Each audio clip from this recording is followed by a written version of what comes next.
বিগত ১৬ বছরে এ দেশে হওয়া গুম খুনের পুনরাবৃত্তি রুখতে ফেব্রুয়ারির আসন্ন গণভোটে হ্যাঁ ভোট দেওয়ার আহ্বান জানিয়েছেন প্রধান উপদেষ্টার বিশেষ সহকারী আলী রিয়াজ। তিনি বলেন, বিগত ১৬ বছর ফ্যাসিস্ট শাসন আমলে গুম খুন সহ নানা ভয়াবহ অপরাধের মধ্য দিয়ে দেশ পরিচালিত হয়েছে।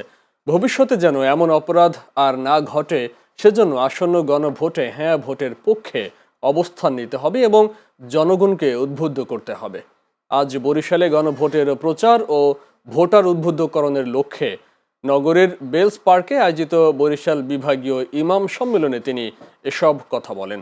বিভাগীয় কমিশনার মোহাম্মদ মাহফুজুর রহমানের সভাপতিত্বে অনুষ্ঠানে উপস্থিত ছিলেন প্রধান উপদেষ্টার বিশেষ সহকারী মনির হায়দার, ধর্ম বিষয়ক মন্ত্রণালয়ের সচিব মোহাম্মদ কামাল উদ্দিন, বরিশাল বিভাগীয় কমিশনার মোহাম্মদ মাহফুজুর রহমান ও ইসলামিক ফাউন্ডেশনের বরিশাল বিভাগীয় পরিচালক কৃষিবিদ মোহাম্মদ নুরুল ইসলাম সহ আরও অনেকে।